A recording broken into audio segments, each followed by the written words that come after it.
Salut tout le monde, aujourd'hui je vais vous présenter le top 10 des présidents africains les plus âgés toujours en fonction en 2025. En première place on Paul Biya, Cameroun, 92 ans. Né le 13 février 1933. Président depuis le 6 novembre 1982, il a fait plus de 43 ans au pouvoir. Il est le plus âgé des chefs d'État africains actuels et l'un des plus anciens dirigeants au monde. En 2. Nangolo Mbemba, Namibie, 83 ans. En fonction depuis février 2024, suite au décès de son prédécesseur. Actuellement président, il met l'accent sur le développement inclusif. En 3 on a Alassane Ouattara, Côte d'Ivoire, 83 ans.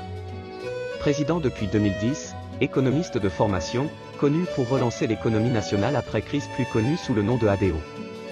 En 4 on a Teodoro Obiang Nguema Bazogo, Guinée équatoriale, 82 ans. Président depuis 1982, 45 ans au pouvoir, il est le dirigeant au règne le plus long d'Afrique. En 5 on retrouve Emmerson Mnangagwa, Zimbabwe, 82 ans. En fonction depuis novembre 2017, auparavant vice-président sous Mugabe. Il a été élu en 2018 et réélu en 2023. En 6 il y a Denis Sassou Nguesso, République du Congo, 81 ans.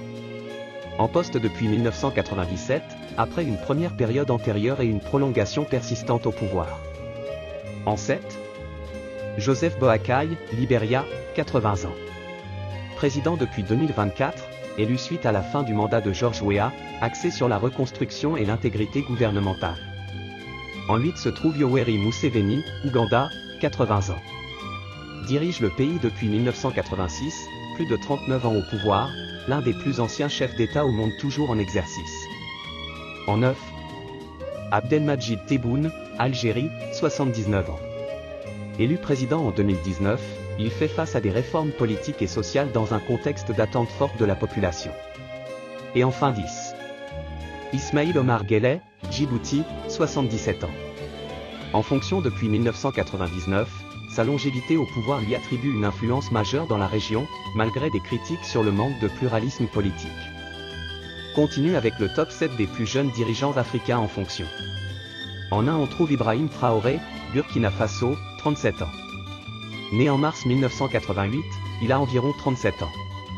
Officier militaire, diplômé en sciences et géologie de l'université de Ouagadougou. Il mène un coup d'État en septembre 2022, devenant chef d'État par intérim.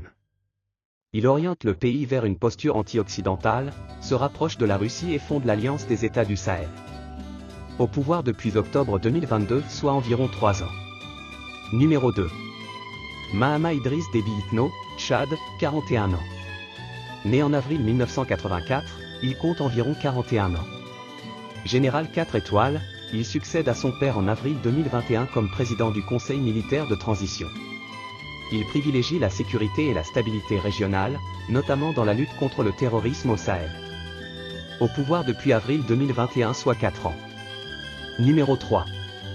Assimi Goïta, Mali, 41 ans.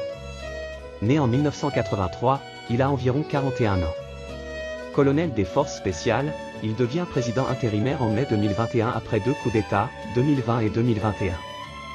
Il dirige le Comité national pour le salut du peuple et réoriente les alliances du pays. Au pouvoir depuis mai 2021 soit 4 ans. En 4 on a Mamadi Doumbouya, Guinée, 44 ans. Né en mars 1980, il a environ 44 ans. Officier des forces spéciales, ancien légionnaire, il mène un coup d'État en septembre 2021 et devient président en octobre 2021. Au pouvoir depuis octobre 2021 soit 4 ans environ. Numéro 5 Bassirou Diomaye Faye, Sénégal, 44 ans. Né en mars 1980, également 44 ans environ. Ancien inspecteur des impôts et avocat, il est élu président en avril 2024 après une campagne anticorruption menée depuis sa prison. Il incarne une nouvelle génération politique. Au pouvoir depuis avril 2024, 1 an et demi. 6 Abiy Ahmed, Éthiopie, 48 ans. Né en août 1976, il a environ 48 ans. Premier ministre depuis avril 2018. Lauréat du prix Nobel de la paix 2019 pour ses efforts de paix avec l'Érythrée. Réputé pour ses réformes, mais aussi confronté à des conflits internes. Année au pouvoir, depuis avril 2018 7 ans. Et en 7 se trouve Andry Rajoelina, Madagascar, 49 ans.